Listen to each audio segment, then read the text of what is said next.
Mutual fund portfolio review series की ये प्रमुख 10वीं वीडियो है। इससे पहले के वीडियोस को डिटेल में देखने के लिए आप इस वीडियो का डिस्क्रिप्शन चेकआउट कर सकते हैं इस वीडियो के समाप्त होने के बाद से। इस वीडियो में हम लोग एक ऐसे पोर्टफोलियो को रिव्यू करने जा रहे हैं जिनमें रिटेल इन्वेस्टर का 10 से 15 साल का टाइम होराइजन है और इस 10 से 15 साल में इनको 1.5 करोड़ का कॉर्पस चाहिए। इस कॉर्पस को ध्यान में रखते हुए कितने की एसआईपी होनी चाहिए और जो फंड सिलेक्शन इन्होंने कर रखा है क्या वो अप्रोप्रिएट है, इस एसआईपी अमाउंट और इस फंड के साथ क्या वो आने वाले 10 से 15 साल में 1.5 करोड़ इकट्ठा कर पाएंगे या नहीं, इसके बारे में इस वीडियो में डिटेल में सीखेंगे और ये वीडियो आपके लिए बहुत ज़्यादा हेल्पफुल होगा जब भी आप अपना म्यूचुअल फंड पोर्टफोलियो डिजाइन करते हैं। नमस्कार दोस्तों, मेरा नाम है नीरज, आप देख रहे हैं फिनोबिट यूट्यूब चैनल। अगर आप इस चैनल पर पहली बार विजिट कर रहे हैं तो इसको सब्सक्राइब करते हुए बेल आइकन को प्रेस करना ना भूलें।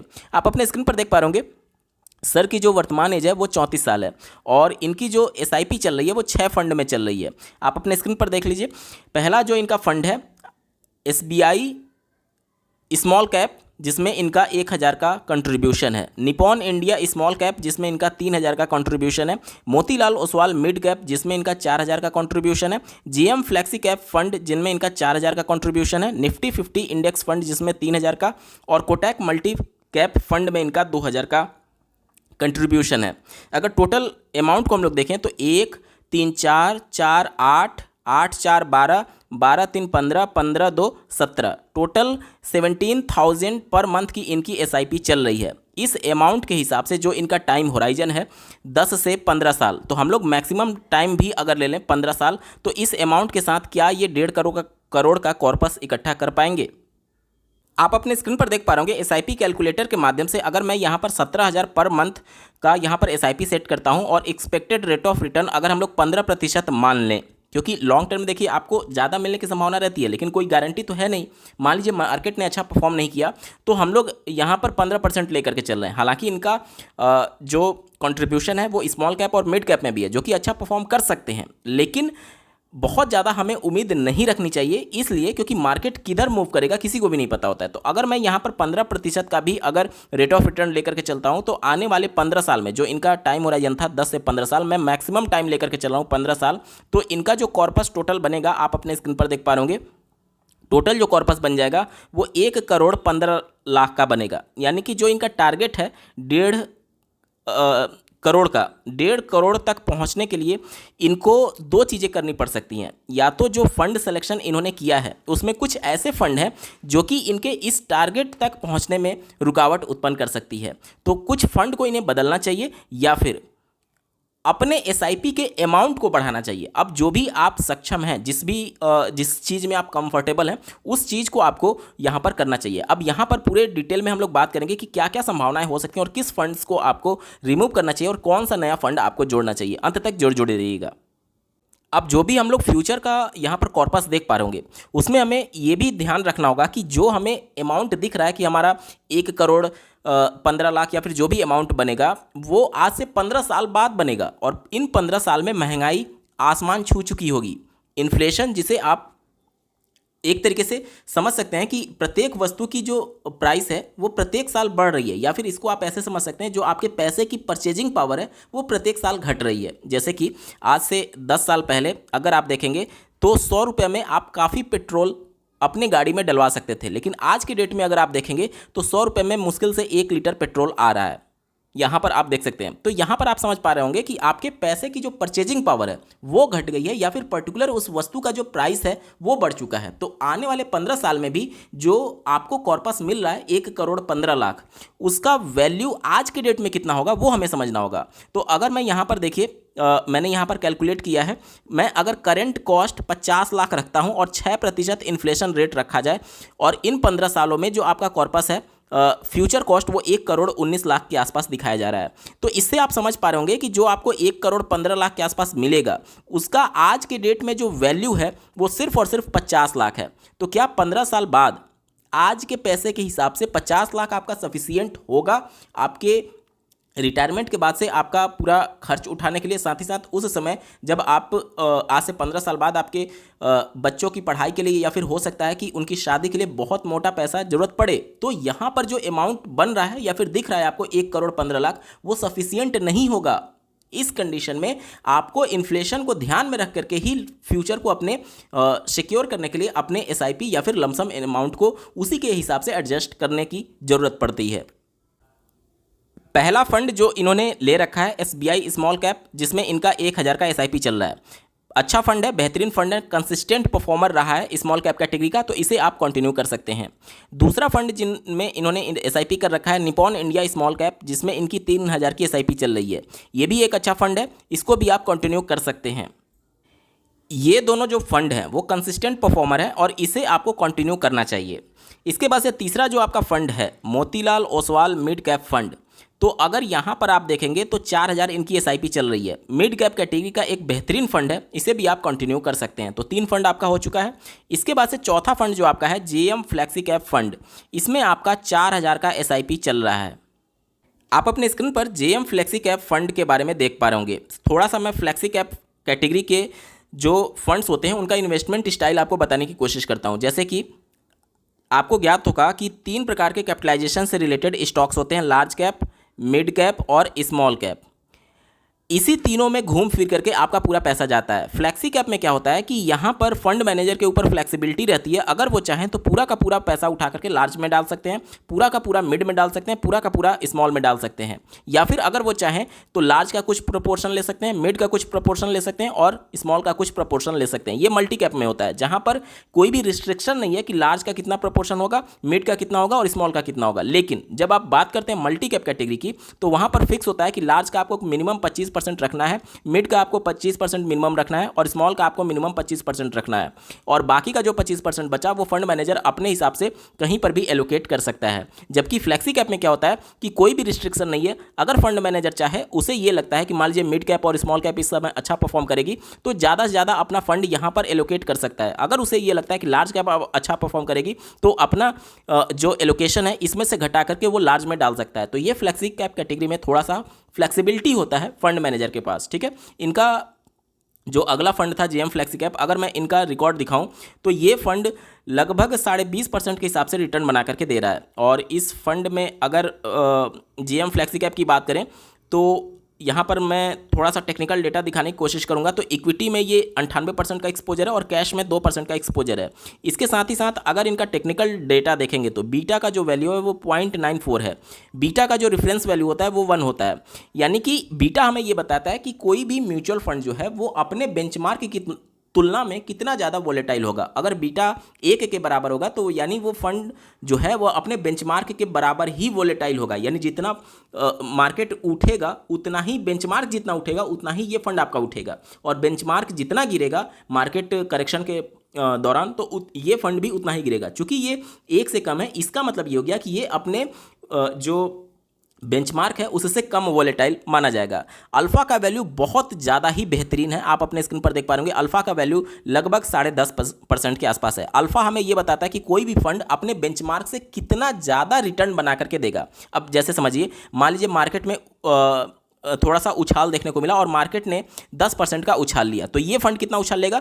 इस 10% का सीधे तौर पर पहले बीटा से मल्टीप्लिकेशन कर देते हैं तो 9.4 हो जाएगा, और ये जो अल्फा की वैल्यू है एग्जैक्टली आकर के इसमें जुड़ जाता है, तो 10.54। तो ये कितना हो जाएगा? 4, 5, 4, 9 और 9 और ये 1। यानी अगर बेंचमार्क 10% उछला तो ये फंड 19.94% यानी लगभग 20% उछलेगा। यही कारण है कि ये अपने कैटेगरी में इस समय टॉप परफॉर्मेंस इनका आ रहा है। आप अपने स्क्रीन पर देख पा रहे होंगे 1 साल, 3 साल, 5 साल का अगर मैं रिकॉर्ड आपको दिखाऊं तो 1 साल में ये तीसरे नंबर पर है अपनी कैटेगरी में, जहां पर इस कैटेगरी के फ्लेक्सी कैप कैटेगरी के सभी फंड का एवरेज 37% है। इस फंड ने लगभग 60% रिटर्न बना करके दिया है। वहीं पर अगर हम लोग बात करें 3 साल का तो 17% कैटेगरी एवरेज है और इस फंड ने लगभग 29.5% का रिटर्न बना करके दिया है। वहीं पर 5 साल की बात करें तो कैटेगरी एवरेज 20.9% का है और इसने लगभग 29.3% का रिटर्न बना करके दिया है। और 3 साल और 5 साल में ये नंबर 1 है एवरेज कैटेगरी एवरेज के रैंक के मामले में, ठीक है।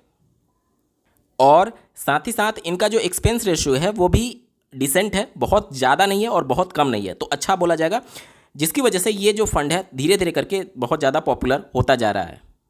जेएम फ्लेक्सी कैप का अगर मैं फंड डिस्ट्रीब्यूशन की बात करूं तो लार्ज कैप में इनका जो एक्सपोजर है वो 40.1% का है, स्मॉल कैप में लगभग 40% के आसपास आप मान सकते हैं और मिड कैप में लगभग इनका 17.5% का एक्सपोजर है। तो यहाँ पर आप समझ पा रहे होंगे कि इनका परफॉर्मेंस अच्छा आने का रीज़न क्या है, क्योंकि ये लार्ज कैप के साथ साथ स्मॉल कैप में भी लगभग बराबर एक्सपोजर लेकर के चल रहे हैं। लार्ज कैप के जो फंड होंगे, स्टॉक्स होंगे, वो इनको स्टेबिलिटी प्रोवाइड करेगा, डाउन साइड प्रोटेक्शन प्रोवाइड करेगा, और स्मॉल कैप के जो फंड होंगे वो क्या करेगा कि इनको अल्फा और ज़्यादा जनरेट करने के लिए ये फंड और ज़्यादा अल्फा जनरेट करके देगा। तो इनका जो पूरा पोर्टफोलियो है उसके हिसाब से ये आपको डाउन साइड प्रोटेक्शन ये लार्ज कैप की वजह से मिल रहा है और स्मॉल कैप की वजह से अल्फा ज़्यादा जनरेट करके मिल रहा है। इसी वजह से इनका परफॉर्मेंस अगर आप देखेंगे पिछले 3 साल और 5 साल में नंबर 1 पर है। ठीक है, अब अगर देखें तो जेएम फ्लेक्सी कैप फंड जो है इसको आप कंटिन्यू कर सकते हैं। ठीक है, इसको आप कंटिन्यू कर सकते हैं। अब देखिए, एसबीआई स्मॉल कैप से आपको स्मॉल कैप का एक्सपोजर मिल चुका है, निपॉन इंडिया से भी आपको स्मॉल कैप का एक्सपोजर मिल रहा है, मोतीलाल ओसवाल मिड कैप से आप डायरेक्ट मिड कैप का एक्सपोजर ले पा रहे हैं, और फ्लेक्सी कैप से आप मैंने अभी आपको दिखाया जीएम फ्लेक्सी कैप में, लार्ज कैप में आपका जो भी यहाँ पर फंड आप डाल रहे हैं उसका 40% लार्ज कैप में जा रहा है। अगर आप मोतीलाल ओसवाल की बात करेंगे तो उसका फंड डिस्ट्रीब्यूशन देखेंगे तो उसमें भी लार्ज कैप, मिड कैप और स्मॉल कैप है। तो कोई भी फंड आप चुनते हैं, चाहे स्मॉल कैप का हो, मिड कैप का हो, या फिर लार्ज कैप का हो, या फिर फ्लेक्सी कैप का हो, सब में अगर आप स्मॉल कैप भी चुन रहे हैं तो भी उसमें लार्ज कैप पे होगा। निपॉन इंडिया चुन रहे हैं स्मॉल कैप तो भी इसमें लार्ज कैप होगा, और मोतीलाल ओसवाल मिड कैप चुन रहे हैं तो भी इसमें लार्ज कैप होगा, और यहाँ से 40% तो आपका लार्ज कैप में जा ही रहा है। तो जब आपका प्रत्येक फंड में लार्ज कैप में एक्सपोजर है तो आपको अलग से निफ्टी 50 इंडेक्स फंड में पैसे डालने की ज़रूरत नहीं है मेरे हिसाब से, इसलिए क्योंकि आपका जो टाइम होराइजन है वो 15 साल का है, और 15 साल में जो इंडेक्स फंड होगा लार्ज कैप का, उससे कहीं अच्छा परफॉर्मेंस आपका ये सारे फंड निकाल करके देंगे।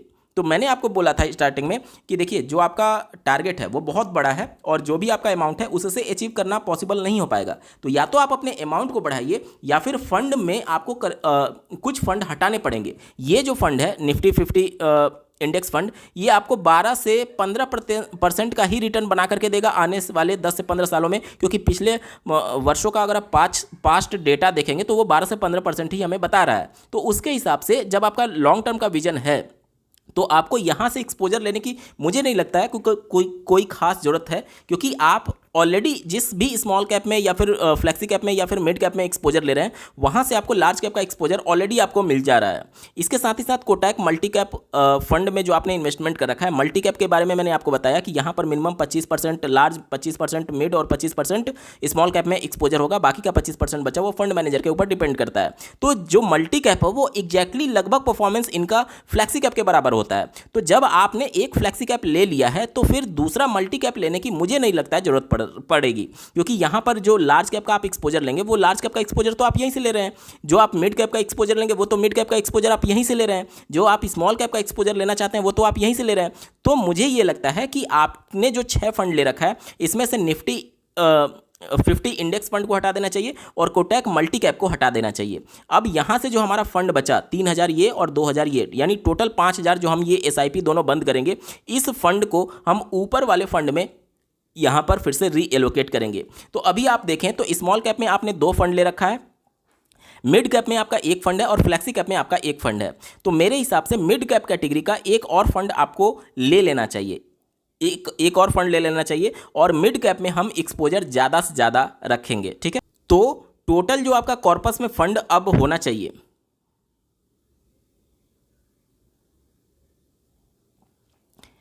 तो आपके टाइम होराइजन के हिसाब से जो आपका कॉर्पस होना चाहिए, पहला ये फंड आपका रहना चाहिए जिसमें जो आप फंड एलोकेट कर रहे हैं वो ठीक है। दूसरा फंड आपका ये होना चाहिए जिसमें 3000 की आप एज इट इज चलने दीजिए। तीसरा फंड आपका मोतीलाल ओसवाल होगा जिसमें 4000 का आप एज इट इज चलने दीजिए।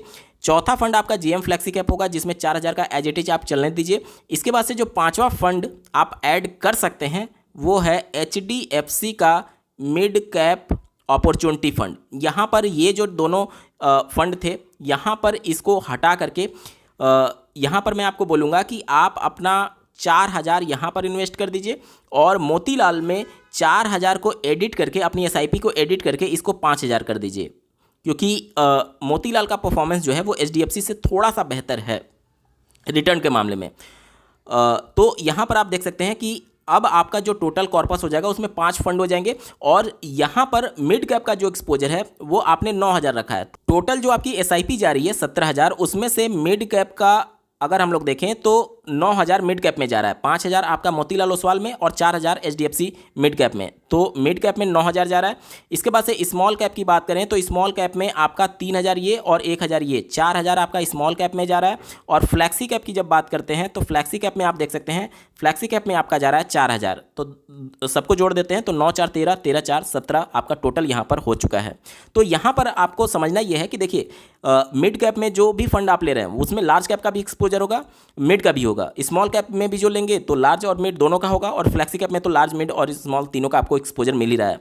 तो यहाँ पर 5 फंड से जो आपका कॉर्पस है वो पहुंचने में थोड़ा सा आपको हेल्प मिलेगा, क्योंकि जो आपने निफ्टी 50 इंडेक्स ले रखा था ये आपको 12 से 15% का रिटर्न देगा। वहीं पर जो मैं मिड कैप आपको बता रहा हूं, क्योंकि रिस्क तो आप लोग को लेना पड़ेगा। 15 साल आपका जो टाइम पीरियड है वो अच्छा टाइम पीरियड है, और इतने समय के लिए आप मिड कैप में पैसा डालेंगे तो नो डाउट आपका ज़्यादा रिटर्न बनने की संभावना रहेगी।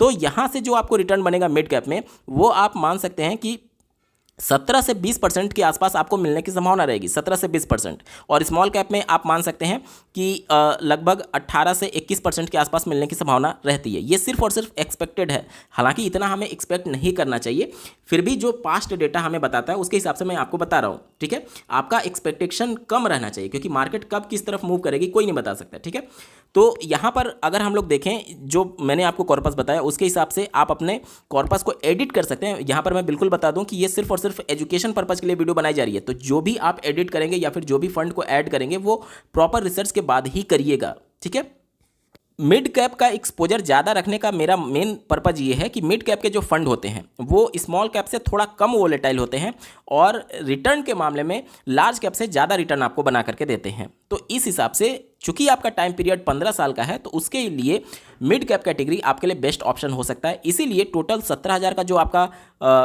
SIP अमाउंट है उसमें से 9,000 मैं मिड कैप को यहाँ पर अलॉट करने के लिए बोल रहा हूँ। ठीक है, बाकी स्मॉल कैप में जो आपका चल रहा है उसे एज इट इज चलने दीजिए, फ्लैक्सी कैप में जो आपका चल रहा है उसे एज इट इज चलने दीजिए। आपको करना क्या है, ये दोनों फंड बंद कर देना है, और मोतीलाल ओसवाल में इसको एडिट करके आप 5,000 कर दीजिएगा, और HDFC एक और मिड कैप अपॉर्चुनिटी फंड आपको सेलेक्ट करना है, ऐड करना है अपने पोर्टफोलियो में। उसमें आप 4,000 का अपना SIP स्टार्ट कर दीजिएगा। तो टोटल 17,000 का आपका यहाँ पर इन्वेस्टमेंट हो जाएगा। अब जो लार्ज कैप का आपने इंडेक्स फंड ले रखा था निफ्टी 50, उसकी वजह से जो ओवरऑल आपका एवरेज रिटर्न निकल रहा था वो उससे प्रभावित हो रहा था। तो अगर आप मिड कैप को सेलेक्ट कर लेते हैं तो आपका एक्सपेक्टेड रेट ऑफ रिटर्न थोड़ा सा बढ़ने की संभावना रहेगी। अगर मैं इसको 17% मान करके चलूँ तो 17,000 जो आपकी SIP चल रही है, आने वाले 15 साल में आपका कितना कॉर्पस होगा आप अपने स्क्रीन पर देख पा रहे होंगे। जो आपका टारगेट है 1.5 करोड़ का, उसके लगभग आप निकट पहुंच जाएंगे। और इन 15 साल में जब भी आपके पास एक मोटा पैसा या फिर कभी भी ऐसा पैसा आए 15 साल में जो कि अभी आपको ज़रूरत नहीं है, तो आप उसको बीच बीच में टॉप अप कर सकते हैं, यानी लमसम इन्वेस्टमेंट कर सकते हैं। और जब भी आपकी सैलरी बढ़े या फिर जो भी आपके पास पैसे बचने लगे ज़्यादा, तो आप अपनी SIP की अमाउंट को भी बढ़ा सकते हैं। तो आप अपने टारगेट के धीरे धीरे करीब पहुंचने लगेंगे। ठीक है, जब भी मार्केट में करेक्शन हो, गिरावट हो, तो आप SIP के साथ साथ वहां पर लमसम जरूर करिएगा। और जो फंड मैंने आपको सजेस्ट किए हैं यहाँ पर आप इसके बारे में विचार कर सकते हैं, लेकिन प्रॉपर रिसर्च करने के बाद ही आप कुछ भी एक्शन लीजिएगा। दोस्तों, आपको ये वीडियो कैसा लगा, मेरा एफर्ट कैसा लगा, कमेंट के माध्यम से जरूर बताइएगा। और ऐसे ही महत्वपूर्ण अपडेट के लिए इस चैनल को सब्सक्राइब करना ना भूलें। इस वीडियो को देखने के लिए आपका बहुत बहुत धन्यवाद। भगवान करे आपका दिन शुभ हो।